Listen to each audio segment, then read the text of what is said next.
दोस्तों, वेलकम है आपका हमारे YouTube चैनल में। Pensioners, family pensioners as well as कर्मचारियों के लिए 5 बड़े अपडेट लेकर आया हूं मैं, जिनमें पहला बड़ा अपडेट होने वाला है 8वें पे कमीशन पर मिनिस्ट्री ऑफ फाइनेंस की तरफ से कुछ अपडेट्स आया है। साथ ही साथ दूसरा बड़ा अपडेट्स होगा आपकी ग्रेच्युटी 25 लाख की जो मैक्सिमम सीलिंग लिमिट्स है उस पर भी बड़ा अपडेट देने वाला हूं। साथ ही साथ तीसरा जो बड़ा अपडेट होगा वो आपको होगा आपके जो 50% डीए के बाद जो सारे बेनिफिट्स होंगे, चाहे वो एचआरए हो, टफ एजुकेशन टफ अलाउंसेस हो या फिर children education allowances, hostel subsidy allowances या जो अदर अलाउंसेस है उस पर क्या अपडेट आया वो भी मैं बताने वाला हूं। साथ ही साथ एक और आपके लिए खुशखबरी है, जुलाई 2024 से आपका डीए 53% होने वाला है या 54 तक भी पहुंच सकता है। फाइनली फरवरी, मार्च और अप्रैल का all India consumer price index का डेटा, जैसे कि मैंने बोला था कि रिजल्ट्स के इलेक्शन के रिजल्ट्स के बाद अपलोड हो जाएगा, तो वैसा ही हुआ और वो अपडेट कर दिया गया है। 5वीं बड़ी अपडेट आपके कंप्यूटर अलाउंसेस को लेकर भी आ रही है, तो 5 बड़े अपडेट में तो कंप्यूटर एजुकेशन कंप्यूटर अलाउंसेस पर एक बड़ी अपडेट आई है। उसमें आपको रेट ऑफ इंटरेस्ट जारी कर दी गई है हाल में, जो कि काफी दिनों से नहीं पब्लिश की जा रही थी। तो 5 बड़े अपडेट में इस वीडियो में आपको देने वाला हूं, इसलिए इस वीडियो को पूरा लास्ट तक देखिएगा। बहुत ही इंपॉर्टेंट ये वीडियो हो सकते हैं, थोड़ा सा वीडियो लॉन्ग हो सकता है, लेकिन आपको बहुत ही अच्छी जानकारी, अच्छी अपडेट्स, अच्छी इन्फॉर्मेशन आपको देखने को इस वीडियो में जरूर मिलेंगे। वीडियो अच्छा लगा तो लाइक अभी से कर दीजिएगा। साथ ही साथ आप अगर हमारे चैनल पर पहली बार विजिट कर रहे हैं तो चैनल को फ्री में सब्सक्राइब करना बिल्कुल मत भूलिएगा। सब्सक्राइब के ब्लैक बटन को प्रेस करके साथ ही साथ आप हमारी वीडियोस की लेटेस्ट इन्फॉर्मेशन और लेटेस्ट अपडेट्स के लिए घंटे के निशान को प्रेस करना बिल्कुल मत भूलेगा, तभी आपके पास हमारी वीडियोस की लेटेस्ट अपडेट्स आ पाएंगी और आप हमारे वीडियोस को इसी तरीके से आगे भी कंटिन्यू वॉच कर पाएंगे। आपको जानकारी के लिए एक इन्फॉर्मेशन दे दें हम, आप हमारे चैनल पर पेंशनर्स, कर्मचारियों और फैमिली पेंशनर्स के वेलफेयर से रिलेटेड नोटिफिकेशंस, सर्कुलर्स, अपडेशन और जो इन्फॉर्मेशन होती है वो समझाई जाती हैं, बताई जाती हैं। साथ ही साथ अगर किसी पेंशनर्स कोई उनके पेंशनरिंग बेनिफिट को लेकर के कोई उनको डाउट्स है या कोई उनको प्रॉब्लम आ रही है तो उनका कमेंट नेक्स्ट वीडियो में लेकर के उनके सारे डाउट्स जो भी होते हैं वो सॉल्व किए जाते हैं। चलिए पहली बड़ी खबर की तरफ लेकर चलते हैं सीधा आपको, जो कि आ रही है 8वें वेतन आयोग के गठन को लेकर के। जैसा कि आप सभी को पता है कि अब सभी जो है डिपार्टमेंट्स अलोकेशन हो गया है गवर्नमेंट्स में। अब इसके बाद में बहुत सारे जो यूनियंस और फेडरेशन है, अब वो सरकार से जो है 8वें वेतन आयोग का गठन करने के लिए सरकार से बोल रहे हैं। जैसे कि बहुत सारे जो यूनियंस और फेडरेशन पहले भी बोले थे कि सरकार जल्द से जल्द 8वें वेतन आयोग का गठन करे, क्योंकि 2016 में जब 7वें वेतन आयोग का गठन किया गया था तो 1 से 2 साल पहले उसका रिकमेंडेशंस लिए गए थे और उसके बाद ही उसमें सारे रिकमेंडेशंस को पास करने के बाद में उसमें 7 CPC यानी कि 7वें वेतन आयोग का गठन किया गया था। अब इसी बीच 8वें वेतन आयोग को लेकर भी यूनियंस और फेडरेशन लगातार सरकार से अब इसमें बातचीत करेंगे और मिनिस्ट्री ऑफ फाइनेंस के ऊपर ये सारी चीजें होंगी कि 8वें वेतन आयोग का गठन किस प्रकार से करना है। आगे आने वाले दिनों में 8वें वेतन आयोग पर कुछ न कुछ जानकारी आपको देखने को जल्द मिल सकती है, क्योंकि मोस्ट प्रोबेबली चांसेस कि 2024 के एंड तक इसमें कोई ना कोई इन्फॉर्मेशन जरूर निकल कर आएगी, क्योंकि एक कमेटी गठित हो सकती है। हालांकि सरकार पहले भी बोल चुकी थी कि 8वें वेतन आयोग पर कुछ दिनों पहले या कुछ मंथ्स पहले 8वें वेतन आयोग पर अभी वो बातचीत नहीं कर रहे हैं, ना ही मिनिस्ट्रियल और ना ही इंटर मिनिस्ट्रियल। लेकिन गवर्नमेंट ने ये कभी नहीं बोला कि 8वें वेतन आयोग नहीं आएगा। 8वें वेतन आयोग अगर नहीं आएगा तो उसके बदले आपको हो सकता है आने वाले दिनों में कुछ और उसके बदले पे रिवीजन देखने को मिले। बहुत सारे लोग बैकवर्ड फॉर्मूला और अदर चीजों पर भी बोल रहे थे, लेकिन अभी इन सब चीजों पर बात करना बहुत जल्दबाजी होगी। अभी कुछ दिनों बाद क्लियर होगा कि मिनिस्ट्री ऑफ फाइनेंस 8वें वेतन आयोग पर क्या अपडेट निकल आता है। चलिए दूसरी बड़ी खबर पर लेकर चलते हैं, जो कि आ रही ग्रेच्युटी को लेकर के। मैं आपको बता दूं ग्रेच्युटी आपकी 25 लाख नहीं हुई है, एक्चुअली क्या अप टू 25 लाख है, यानी जिनको जिस हिसाब से मिल रही है, अगर उनको 20 लाख से ऊपर पहुंच रही है, अगर किसी की 21 लाख है, 22 लाख है, तो उनको उस 20 लाख से ऊपर जो ग्रेच्युटी है वो उनको प्रोवाइड की जाएगी।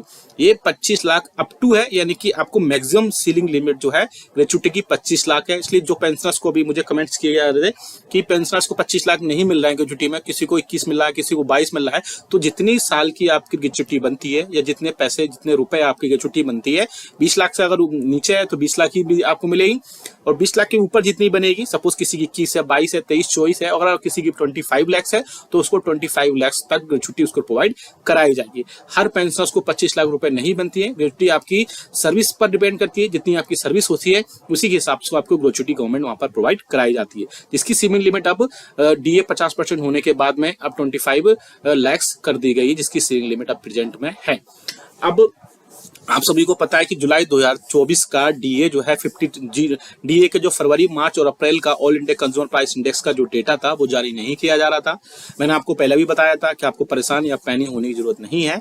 आपको जैसे ही इलेक्शंस के रिजल्ट्स आएंगे उसके बाद में आपको वहां पर जो है ऑल इंडिया कंज्यूमर प्राइस के जो डेटा होगा वो जारी किया जाएगा, और सेम वैसा ही हुआ।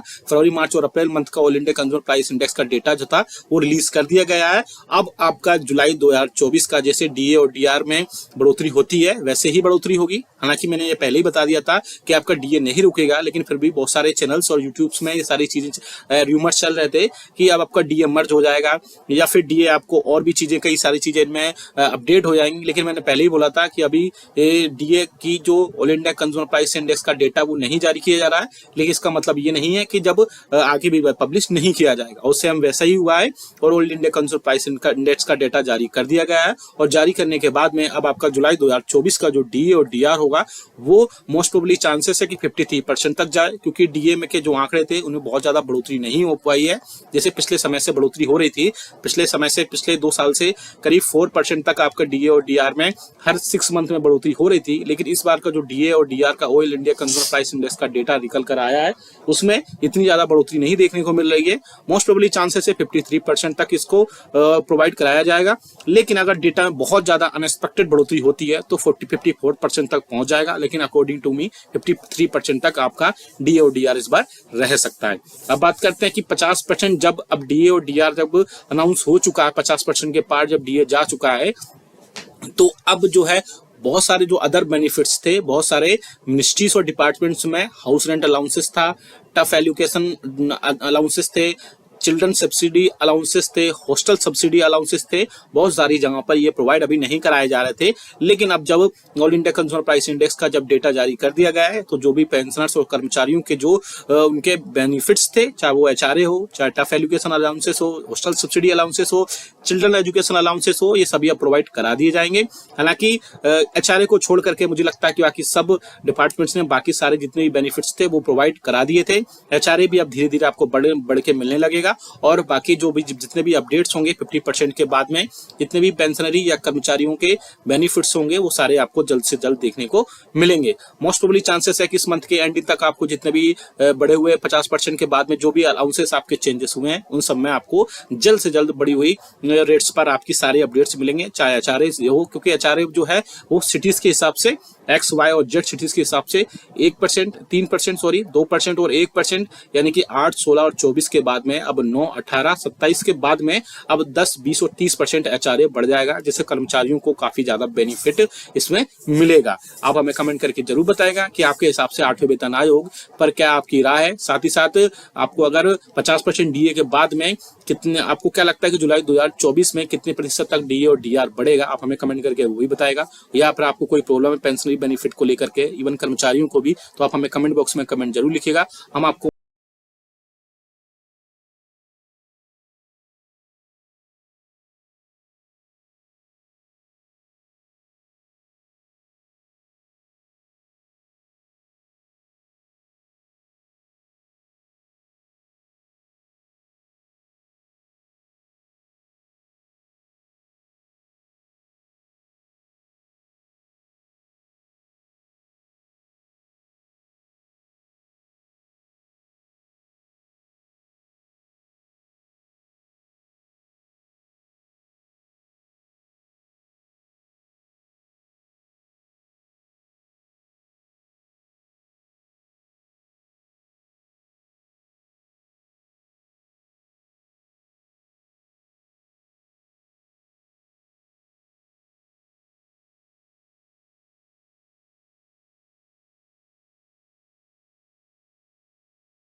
दोस्तों, वेलकम है आपका हमारे YouTube चैनल में। पेंशनर्स, फैमिली पेंशनर्स और कर्मचारियों के लिए मैं इसमें 3 बड़ी खबर लेकर आया हूं। जी हां दोस्तों, बजट पर मैं बात करने वाला हूं कि बजट सेशन 2024 में पेंशनर्स और कर्मचारियों के लिए क्या-क्या मिलने वाला है। क्या 18 मंथ्स के डीए और डीए एरियर्स का पैसा एक मुश्त मिलने वाला है, क्या एडिशनल पेंशन में बढ़ोतरी वहां होने वाली है। इसके अलावा और भी एक मैं सक्सेस स्टोरी बताने वाला हूं। पेंशनर्स को खाते में 3 लाख रुपए तक आ सकते हैं। कैसे आएंगे पूरा डिटेल में जानेंगे। पूरे वीडियो को लास्ट तक देखिएगा, बने रहिए आप हमारे चैनल पर। आपसे एक अपील करना चाहूंगा, अगर आपने हमारा चैनल अभी तक फ्री में सब्सक्राइब नहीं किया है तो चैनल को फ्री में सब्सक्राइब कर लीजिएगा। सब्सक्राइब के ब्लैक बटन को प्रेस करके साथ ही साथ आप हमारे वीडियोस की लेटेस्ट इन्फॉर्मेशन और लेटेस्ट अपडेट्स के लिए घंटे के निशान को यानी कि बेल आइकन को प्रेस करना बिल्कुल मत भूलेगा। तभी आपके पास हमारी वीडियोस की लेटेस्ट इन्फॉर्मेशन आ पाएगी और आप हमारे वीडियोस को इसी तरीके से आगे भी वॉच कर पाएंगे। आपको जानकारी के लिए जल्दी से इन्फॉर्मेशन दे दें कि आप हमारे चैनल पर कर्मचारियों, पेंशनर्स और फैमिली पेंशनर्स के रिलेटेड, उनके वेलफेयर से रिलेटेड इन्फॉर्मेशन, अपडेट्स और सर्कुलर देखते हैं। अगर आपको भी कोई अपने पेंशनरी बेनिफिट से रिलेटेड कोई समस्या है, कोई डाउट है तो आप हमें कमेंट, या आपकी पेंशन टाइम पर नहीं आती है तो आप हमें कमेंट बॉक्स में जरूर कमेंट करिएगा। हम नेक्स्ट वीडियो में उसे कमेंट को लेंगे और आपकी प्रॉब्लम को सॉल्व करने की जल्दी से जल्दी कोशिश करेंगे। चलिए सीधा लेकर चलते हैं जो भी मेन मुद्दा उस पर। तो जी हाँ दोस्तों, बजट 2024 की डेट अनाउंसमेंट हो चुकी है। जो ऑनरेबल फाइनेंस मिनिस्टर है वो 2024-25 का बजट 23 जुलाई को पेश करेंगे, यानी 23 जुलाई से स्टार्ट हो जाएगा। 22 जो आपका उसमें जो सेशन है, बजट सेशन है, और 22 अगस्त से लेकर के आप देख सकते हैं कि 12 अगस्त तक ये सेशन चलेगा। साथ ही साथ और भी कई सारी चीजें इसमें होंगी और 2024-25 का आम बजट पेश किया जाएगा। तो पहले तो इसमें सबसे बड़ी बात है कि आम जनता के लिए जो चीजें होंगी वो रखी जाएंगी। इसके साथ ही साथ कर्मचारियों, पेंशनर्स और फैमिली पेंशनर्स के लिए भी कई चीजें इसमें ऐड हो सकती हैं। हालांकि कर्मचारियों, पेंशनर्स और फैमिली पेंशनर्स की जो यूनियंस और फेडरेशंस है उन्होंने फाइनेंस मिनिस्ट्री को और भी कई जगह पर, एनसीजेसीएम ने भी कई जगह पर एक लेटर लिखा है और जिसमें बजट सेशन में उसको बात करने की कोशिश की है कि इन सब चीजों को भी बजट सेशन में शामिल किया जाना चाहिए। जैसे पहला बड़ा मुद्दा हमेशा रहा है 18 मंथ्स के डीए और डीआर के एरियर्स को लेकर के। आप सभी को पता है, प्रीवियस वीडियोस में भी मैं कई बार बता चुका हूं कि 18 मंथ्स के डीए और डीआर के एरियर्स जो है उसका एरियर्स आपको मिलना चाहिए। बहुत सारे पेंशनर्स ये बोलते हैं कि 18 मंथ्स का डीए और डीआर के एरियर्स गवर्नमेंट मना कर चुकी है, अब वो नहीं मिलेगा। ये बात बिल्कुल सत्य है, ये बात बिल्कुल ट्रू है। लेकिन 18 मंथ्स का डीए और डीआर का एरियर्स आपका जो है आपका पैसा है और आपको मिलना ही चाहिए। इसलिए यूनियंस और फेडरेशन भी इसके लिए चाहती है कि बजट में इसके लिए अलग से एक राशि फिक्स होनी चाहिए। जो भी बजट हो इस 18 मंथ्स के डीए और डीआर का एरियर्स का वो आपको मिलना चाहिए। बात करते हैं दूसरी बड़ी रिक्वेस्ट की, जो कि आ रही है एडिशनल पेंशन को लेकर के। जी हाँ दोस्तों, अगर बजट सेशन में एडिशनल पेंशन का जो पैसा है वो एक मुश्त अगर वहां पर बजट में अलॉट हो जाता है तो उसकी अप्रूवल मिल जाती है तो आपको एडिशनल पेंशन 5, 10 और 15% मिल जाएगी। 5, 10 और 15% एडिशनल पेंशन का मतलब है कि आपकी 60 से 65 साल के बीच में आपको 5%, 65 से 70 साल के बीच में आपको फिर से 5% यानी 10%, 70 से 75 साल के बीच में फिर से 5% और 80 ईयर्स की एज पूरी करने के बाद आपको पता ही है कि आपको 20% आपकी बेसिक पेंशन में बढ़ोतरी 7वें वेतन आयोग के रिकमेंडेशन के हिसाब से ऑटोमेटिक हो जाती है। साथ ही साथ अगर आपको थोड़ी सी इन्फॉर्मेशन और ऐड कर दूं उसमें, आप 100 ईयर्स की एज पूरी कर लेते हैं तो आपको जो आपकी बेसिक पेंशन होती है उसकी डबल यानी कि पूरी पेंशन आपको वहां पर प्रोवाइड करा दी जाती है। हालांकि खैर ये बात को हम छोड़ते हैं, अभी बात करते हैं बजट सेशन की। तो बजट सेशन में ये 2 बड़े मुद्दे रहेंगे कर्मचारियों और पेंशनर्स के, जिसमें 18 मंथ्स का डीए और डीआर का एरियर्स होगा।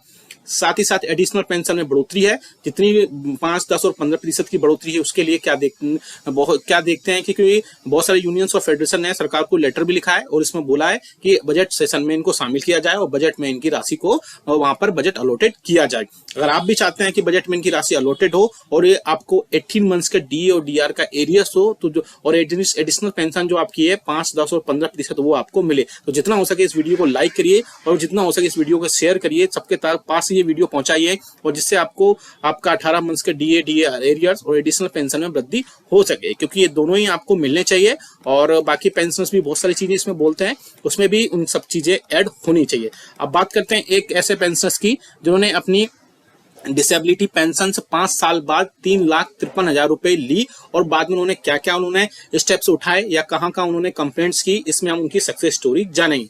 ऑफिशियल है ये, गवर्नमेंट की तरफ से ही सर जो है इसमें सारी चीजें अपडेट की गई हैं। तो मैं बता दूं, यहाँ पर एक पेंशनर्स थे, उन्होंने 31 दिसंबर 2019 को जो डिसेबल थे, डिसेबिलिटी पेंशन के लिए उन्होंने वहां पर इंक्लूड किया उस टाइम पर, रिटायरमेंट के टाइम पे। लेकिन उनके बहुत सारे रिप्रेजेंटेशन डालने के बाद भी उनकी जो डिसेबिलिटी पेंशन थी वो 2022 नवंबर तक भी स्टार्ट नहीं हो पाई। इसके बाद उन्होंने जो डिसेबिलिटी का एरियर्स था वो उसकी पेंशन के लिए जनवरी 2020 में से लेकर के अक्टूबर 2022 के बीच में, उसके बाद ये सारी चीजें होती रही और जो प्रोसेस थी वो टाइम लेती रही। लेकिन इसके बाद उन्होंने फिर से इसी के मीन टाइम में एक CPENGRAMS पोर्टल के बारे में उनको पता चला और वहां पर उन्होंने कंप्लेंट फिल्ड की 22 सितंबर 2023 को, जिसका नंबर आप सामने भी देख सकते हैं।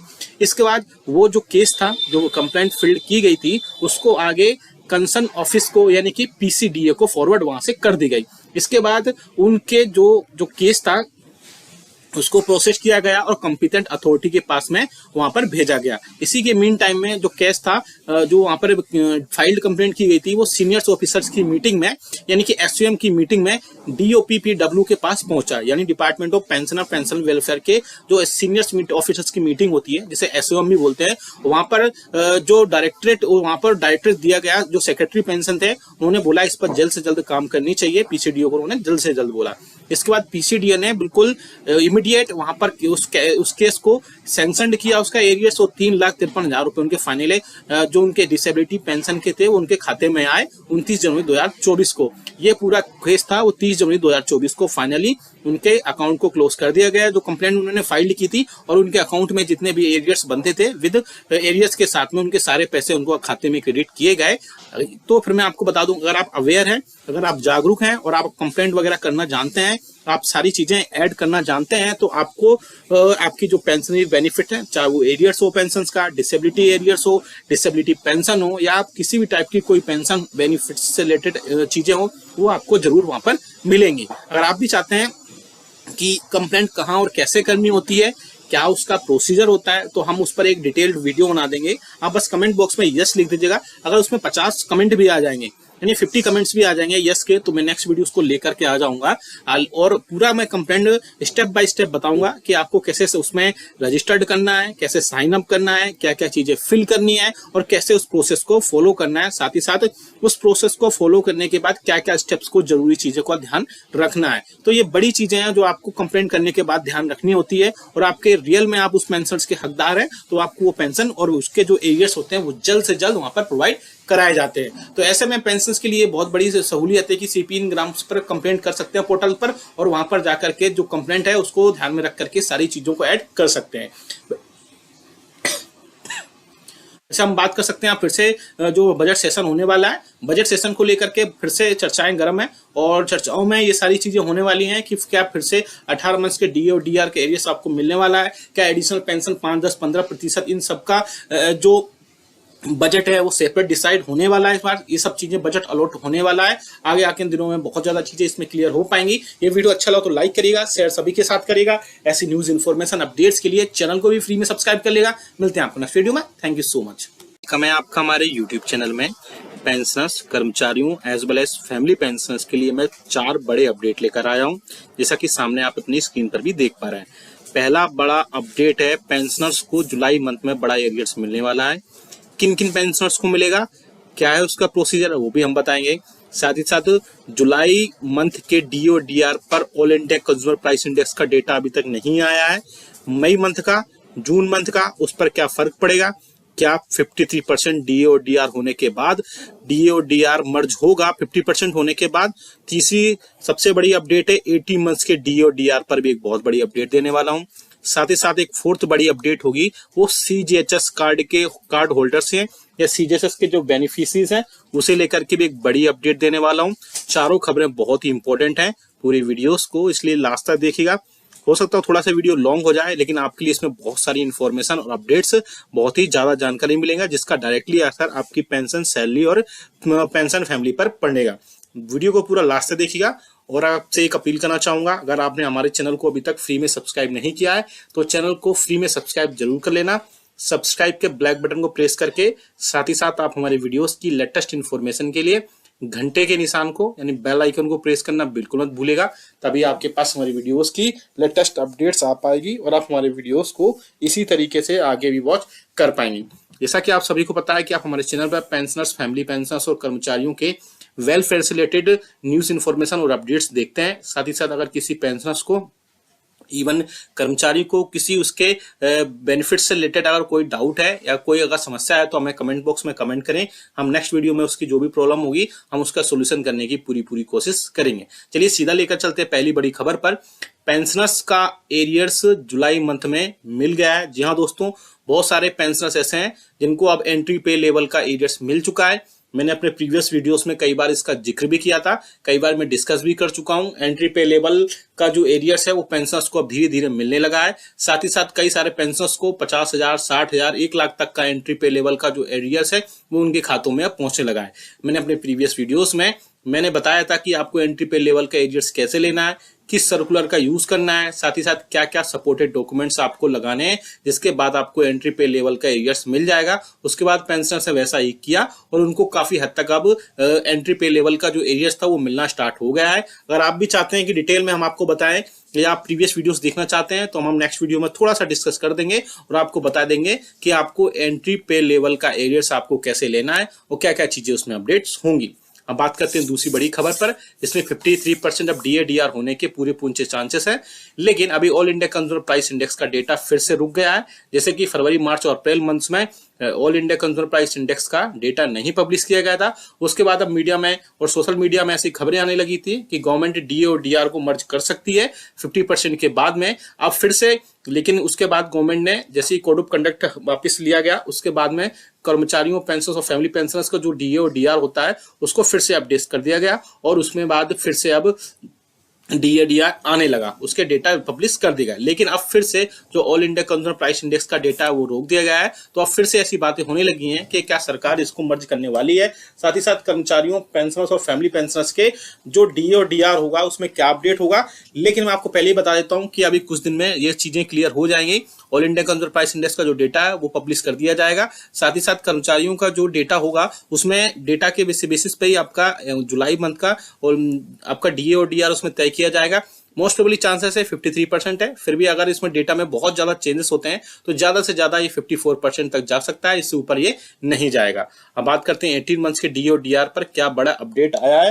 बेसिकली 18 मंथ्स के DA और DR पर एक बड़ा अपडेट ये आया है कि भारतीय प्रतिरक्षा मजदूर संघ की तरफ से एक इंपॉर्टेंट लेटर जारी किया गया है, देख सकते हैं आप, फाइनेंस मिनिस्टर को, जिसमें कोविड के टाइम का जो DNS अलाउंसेस का जो एरियर्स था वो रोका गया था, उसको देने की बात फिर से की जा रही है, जिसमें रिक्वेस्ट की गई है। आप सब्जेक्ट में भी देख सकते हैं, request for review of decision on DNS allowances arrears for Covid period. आप देख सकते हैं जिसमें ये लोकसभा सेशन में भी कई बार इसमें कम्युनिकेटेड किया गया। साथ ही साथ सेंट्रल गवर्नमेंट एम्प्लॉइज और पेंशनर्स की यूनियंस ने भी 18 मंथ्स के DA और DR को जो रोका गया था कोविड के टाइम पे उसको देने की बात कही है। उसमें ये लेटर में ये भी बोला है कि जो हमारा देश है, नेशन है, ग्रेजुअली रिकवर कर रहा है हमारे पैंडेमिक से। इसके बाद में अब हमारी इकोनॉमी काफी हद तक स्ट्रांग हो चुकी है, जिसके चलते कर्मचारियों और पेंशनर्स ने कोविड के टाइम में, कर्मचारियों ने कोविड टाइम में बहुत अच्छा काम किया था और उसके बाद उन सबका जो है अब जो DA और DR है उसको उनका जो भी कंट्रीब्यूट था उसको DA/DR के रूप में उनको मिलना चाहिए। इसके अलावा यूनियन और पेंशनर्स की एसोसिएशन भी सरकार से एक बार बोल चुकी हैं, कई बार बोल चुकी हैं कि सरकार जो है नेगोशिएशंस या सेटलमेंट की सिचुएशन में आना चाहिए, जिससे अगर एक बार गवर्नमेंट DA और DR नहीं दे सकती एक बार में तो 3 से 4 अलग अलग इंस्टॉलमेंट में वो उनको प्रोवाइड करा सकती है। आगे बात करते हैं नेक्स्ट खबर की, जो कि आ रही है CGHS के कार्ड्स को लेकर के। ये CGHS के जो यूज करते हैं बेनिफिशियरीज उनको लेकर के, आप देख सकते हैं सामने CGHS के न्यू रूल्स आ गए हैं, इसमें केंद्रीय कर्मचारियों और पेंशनर्स को ऑनलाइन करना होगा CGHS कार्ड के लिए अप्लाई। सरकार ने इसमें नियम बदल दिए हैं। क्या नियम बदले गए वो भी आप देख सकते हैं। CGHS में अप्लाई करने के नियम बदल गए हैं। केंद्रीय कर्मचारियों और पेंशनर्स को CGHS के कार्ड के लिए ऑनलाइन अब अप्लाई करना होगा। स्वास्थ्य और परिवार कल्याण मंत्रालय यानी कि ministry of health and family welfare ने केंद्र सरकार के कर्मचारियों और केंद्र सरकार के पेंशनर्स को केंद्र सरकार स्वास्थ्य योजना यानी कि CGHS कार्ड जारी करने के दिशा निर्देश जारी कर दिए हैं। क्या वो दिशा निर्देश हैं वो भी आप देखेंगे थोड़ा सा डिटेल में हम। दिशा निर्देश जारी यानी कि जो गाइडलाइंस है वो जारी कर दी गई हैं और उसी गाइडलाइंस के बेसिस पर ही सारी चीजें अब आगे होंगी, जिनमें से कई सारी गाइडलाइंस में ये बोला गया है कि उस जो सरकार ने गवर्नमेंट ने ऑफिस मेमोरेंडम जारी किया है उसमें केंद्र सरकार ने उन्हें बोला है कि सर्विस में केंद्र सरकार के कर्मचारियों को नए सीजीएचएस कार्ड के लिए अनिवार्य रूप से ऑनलाइन अप्लाई करना होगा। केंद्र सरकार का कर्मचारी अस्थायी रेफरेंस नंबर जनरेट होगा, जिसे आप www.cghs.nic.in पर जाकर अप्लाई कर सकते हैं या वहां से ऑनलाइन फिल कर सकते हैं। उसे वेबसाइट पर उपलब्ध फॉर्म भरकर ऑनलाइन जमा करना होगा। एक बार यह हो जाने के बाद ऑनलाइन एप्लीकेशन लेटर का प्रिंट आउट लेना होगा और हार्ड कॉपी से संबंधित अपने विभाग में जमा करनी होगी। इसके बाद डॉक्यूमेंट केंद्र सरकार के कर्मचारियों को सीजीएचएस कार्ड के लिए आवेदन करने के लिए एक एप्लीकेशन लेटर के साथ जमा करने होंगे और जैसे ये एप्लीकेशन लेटर आपके साथ जमा हो जाएगा उसके बाद उसमें सारी चीजें अपडेट हो जाएंगी। अपडेट के बाद वहां पर बहुत सारी चीजों में फिर से चेंजेस किए जाएंगे जो भी आपका उसमें होगा और चेंजेस करने के बाद इसमें सारी चीजें फिर से उसमें कर दी जाएंगी और उसके बाद आपको एक नया सीजीएचएस कार्ड अप्लाई हो जाएगा और आपको अब किसी भी अपने ऑफिस में डिपार्टमेंट में जाने की जरूरत नहीं है। आप ऑनलाइन ही गवर्नमेंट की वेबसाइट पर जाकर के इन सारी चीजों को अप्लाई कर सकते हैं। आपने देखा यहाँ पे मैंने 3 से 4 बड़ी अपडेट बताई जिनमें 18 मंथ्स के डीआर का एरियर आपको मिलना चाहिए। हालांकि बहुत सारे पेंशनर्स ये बोलते हैं कि गवर्नमेंट जब 18 मंथ्स का डीए और डीआर का एरियर के लिए मना कर चुकी है तो फिर आप बार बार इसको क्यों बोलते हैं। बेसिकली बता दूंगा 18 मंथ्स के डीए और डीआर आपको मिलना चाहिए। बहुत सारे पेंशनर्स भी इसके रिगार्डिंग लगातार पूछते रहते हैं कि 18 मंथ्स के डीए और डीआर के बारे में क्या चीजें चल रही है, तो उसके रिगार्डिंग मैंने बताया है। आगे आने वाले दिनों में इसमें बहुत सारी चीजें और भी अपडेट होंगी 18 मंथ्स के डीए डीआर पर, वो भी हम आपको जरूर बताएंगे। आप हमें कमेंट करके जरूर बताएगा कि आपके हिसाब से 18 मंथ्स के डीए डीआर पर कितना आपको पैसे बनते हैं या फिर आपको उनको 18 मंथ्स का डीए और डीआर आपको मिलना चाहिए नहीं मिलना चाहिए। वीडियो अच्छा लगा तो लाइक करेगा, शेयर सभी के साथ करेगा। ऐसी न्यूज इन्फॉर्मेशन अपडेट्स के लिए आप हमारे चैनल को भी फ्री में सब्सक्राइब कर ले।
आपकी इनहांसमेंट ऑफ एडिशनल पेंशन। तो एडिशनल पेंशन के रिलेटेड क्या था, यहाँ पे आप देख सकते हैं, as per existing system additional pension is admissible after attaining the age of 18 years. आपको पता ही है एजेंडा ये था।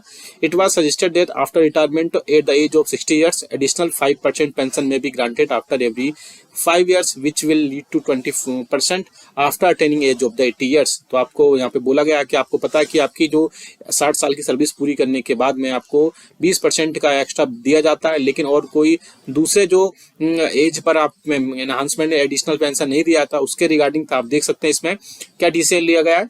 Joint Secretary, Department of Expenditure, informed that the matter has been examined and consultation with Budget Division of Department of Economic Affairs, and the proposal has huge pension liabilities on account of old pension scheme and is also increasing year after year. Further, it is proposals, it is accepted. It is also likely to have a cascading effect on the government finances, since similar demand would arise from the retired state government employees. Hence, due to financial constraints, the proposal has not been agreed to. तो इसमें जो additional pension की बात की गई थी तो government ने बोला है कि उनके बजट डिवीजन से उन्होंने बात की और उन्होंने बताया कि ओल्ड पेंशन स्कीम के चलते उनके पास जो पेंशन की लायबिलिटीज हैं वो दिन पे दिन बढ़ती जा रही हैं। ऐसे में और स्टेट गवर्नमेंट के साथ भी सेम यही सिचुएशन है कि उनकी भी डिमांड ऐसे ही बढ़ रही है कि दिन पे दिन बढ़ती जा रही है। ओल्ड पेंशन स्कीम के खर्चे जो बढ़ते जा रहे हैं इसके चलते वो इस प्रपोजल को एक्सेप्ट नहीं कर रहा है। फाइनली जो इसमें आप देख सकते हैं कि आपका एडिशनल पेंशन वाला जो इशू था वो कैंसिल हो गया है। अभी आपको एडिशनल पेंशन एज नहीं दी जाएगी, उसमें आप देख सकते हैं 60 साल से नहीं दी जाएगी। जो 5% पेंशन आपको देनी थी हर 5 साल में, एक्चुअली प्रपोजल ये था कि हर 60 से 65 साल के बीच में 5%, 65 से 70 साल के बीच में 5%, 70 से 75 के बीच में 5% दिए जाए, और ऐसा उसमें एजेंडा गया हुआ था, लेकिन एजेंडा को अप्रूवल नहीं मिली है। अगर इसको अप्रूवल मिल जाती तो पेंशनर्स के लिए बहुत ज्यादा राहत की खबर होती, लेकिन फाइनली इसको डिसअप्रूव कर दिया गया है गवर्नमेंट की तरफ से। बजट डिवीजन से पूछा गया था, डिपार्टमेंट ऑफ एक्सपेंडिचर की तरफ से, budget department of economic affairs से, उन्होंने बोला कि ओल्ड पेंशन स्कीम को लेकर के बहुत ज्यादा पेंशन की लायबिलिटीज हैं, जिसके चलते स्टेट भी ऐसा अभी नहीं कर सकता है। आगे आप देख सकते हैं फिक्स्ड मेडिकल अलाउंसेस को लेकर भी एक बड़ा अपडेट आया। आप देख सकते हैं पॉइंट नंबर 5 में, enhancement of fixed medical allowances to pensioners residing in non CGHS areas in wake of increase in cost of medicines after कोविड-19, pensioners association suggested that the amount of FMA may also be increased. इससे पहले भी मैंने बताया था fixed medical allowances को लेकर के कई सारे अपडेट्स आए हुए थे।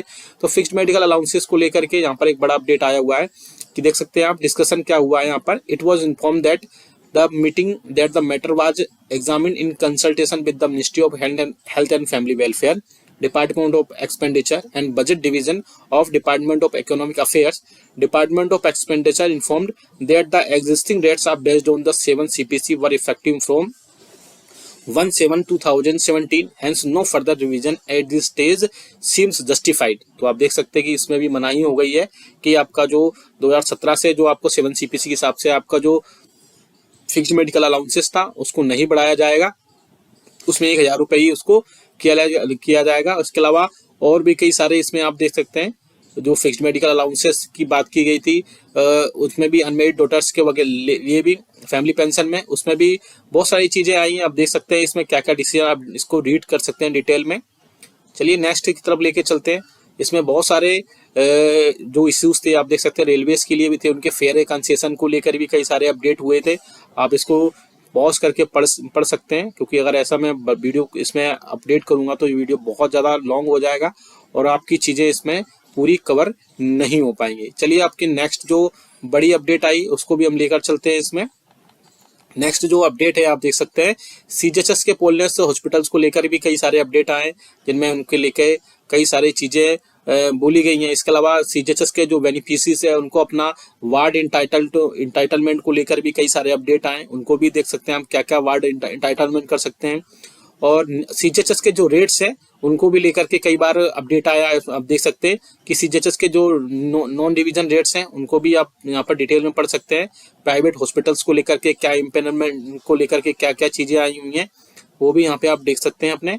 और चलिए आपको नेक्स्ट बड़ी अपडेट की तरफ लेके चलते हैं, जो कि आपको मिलेगा 33.9 पर। आप देख सकते हैं यहाँ पर चलते हैं, ये देखिए आप delay in restoration of commutation amount by pension disbursing bank even after completion of 50 years of retirement. यानी आपका जो कम्युनिटेशन अमाउंट है वो पेंशन डिस्बर्सिंग बैंक जो है 15 साल की सर्विस पूरी करने के बाद भी उसमें डिले कर रही है इनको रिस्टोर करने के लिए, उससे रिलेटेड भी है। आज आप यहाँ पर देख सकते हैं as per CCS pension rule 1981 commutation amount is restored after completion of 15 years.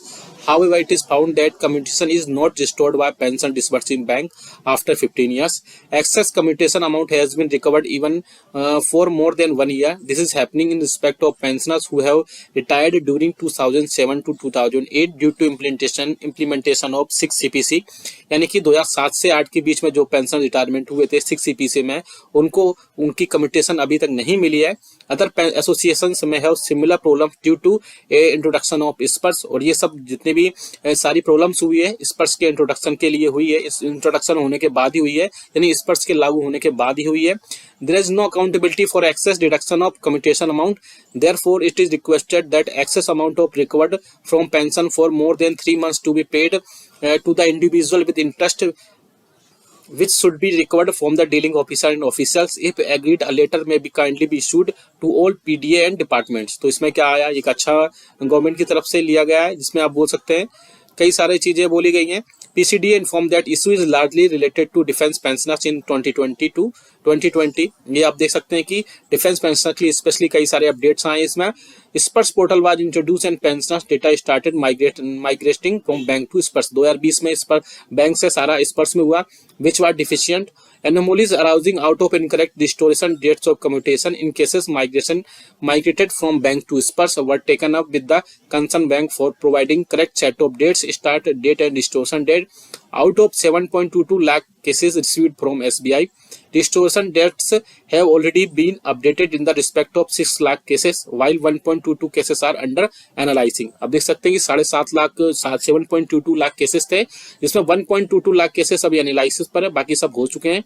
Further cases having excess recovery of commutation identified as a result of above updation will be taken up for the reversal of excess amount after verification by disbursement authorities. Representatives of SBI said that whatever data is in the system, the same will be shared with Ministry of Defence। तो जो commutation को लेकर problem थे 2007 और 8 को लेकर के, उसमें भी कई सारे अपडेट कर दिए गए हैं। और इसके अलावा उसमें बोला गया कि 7.22 लाख केसेस थे एसबीआई की तरफ से, जिसमें से 6.6 लाख केसेस को अपडेट कर दिया गया है और 1.22 जो केसेस हैं उनको अंडर एनालाइज किया जा रहा है। नेक्स्ट आप देख सकते हैं जो कि बड़ा एक स्पर्श में लेके स्पर्श से रिलेटेड कई सारे इशूज थे वो भी इसमें मेंशन किए गए हैं। आप देख सकते हैं delay in pension profile data verification and upgradation. आप देख सकते हैं इसमें बोला गया है it is observe that the pension data verification is not done even after 1.5 years with स्पर्श। आपका जो पेंशनर्स के पेंशन लेने में सबसे ज्यादा प्रॉब्लम होती है वो स्पर्श के लिए ही होती है, क्योंकि उसका जो डेटा है अभी तक वेरीफाई नहीं किया गया है 1.5 साल बाद भी स्पर्श के। In all matters, the portal advises to contact our HO. Change the name of HO and address is not done in Spurs PPOs in spite of several requests, hence causing undue hardship to pensioners। तो आप देख सकते हैं कई सारे changes जो HO को दिए गए हैं, रिकॉर्ड ऑफिस को दिए गए हैं, लेकिन उसके बाद भी सारी चीजें होने के बाद भी पेंशनर्स को हार्डशिप्स का ये सारी चीजें की गई हैं। इसके अलावा 80 साल की सर्विस पूरी करने के बाद भी आपको अपना पेमेंट एडिशनल पेंशन का नहीं मिल पाया स्पर्श में, तो उसके रिगार्डिंग भी आप दिए गए हैं। देख सकते हैं PDA like banks and Sparsh are not paying additional 20% even after completion of 18 years। Suitable instruction may please be issued for compliance of the system. तो वो भी आप देख सकते हैं इसमें क्या डिसीजन दिया गया है वो भी यहाँ से देख सकते हैं। Controller PCDA informed that pensioner data verification is being done when pensioners portal account is created and accordingly user name and password is shared with pensioners. आप देख सकते हैं पीसीडीए के जो डेटा वेरिफिकेशन था वो कंप्लीट होने के बाद उनके यूजर के जितने भी यूजर नेम और पासवर्ड थे वो शेयर किए गए पेंशनर्स के। इसके अलावा pensioners are not being provided access to change their office name financial part. इसके अलावा पेंशनर्स ने कई सारी चीजें उसमें अपडेट भी नहीं की। As and when issues are reported the same are being rectified by PCDA office, HOO being the custodian of service records of pensioners and the correct PPO or any data can be notified update through request initiate updated to approved by the HAO and PAO। यानी कि इसमें बोला कि बहुत सारी चीजें जो update नहीं हो पाई है वो अपडेट हो रही हैं। इसके अलावा जो मेन प्रॉब्लम थी वो देख सकते हैं आप रिगार्डिंग जो मेन प्रॉब्लम थी 18 ईयर्स सर्विस पूरी 18 ईयर्स की करने के बाद भी उसमें जो आपकी एडिशनल पेंशन थी उसको नहीं किया गया था। उसमें आप बड़ा अपडेट आया वो आप देख सकते हैं। बड़ा अपडेट था regarding non payment of additional pension on completion of 80 years. It was inform that the approximate 3.8 lakh cases where date of birth of pensioners और फैमिली पेंशनर्स नॉट अवेलेबल। सबसे बड़ा मुद्दा यही था कि जो 3.8 लाख केसेस थे वो उनके जो डेट ऑफ बर्थ थे या फैमिली पेंशनर्स के डेट ऑफ बर्थ थे वही नहीं चेंज हुए थे, जिसके चलते डिपार्टमेंट ने कई सारे एक्शन लिए। आप देख सकते हैं यहाँ पे in about 1.4 lakh cases where only date of birth year of birth is available, the year of birth is being converted to date of birth 1 January of next year as per rules और orders. तो आप देख सकते हैं जिनमें 3.8 lakh cases में से date of birth में सिर्फ 1.4 लाख केसेस ऐसे थे जिनमें सिर्फ ईयर ऑफ बर्थ लिखा गया था, डेट ऑफ बर्थ नहीं लिखा गया था, जिसके चलते 1 जनवरी से सारी चीजें रूल्स और ऑर्डर्स में चेंज किए गए। आगे आप देख सकते हैं the list of missing date of birth in about 2.5 lakh cases has been shared with record office for updation. The department is also updating date of birth on cases of case basis as per availability based on the inputs from pensioners. बाकी जो cases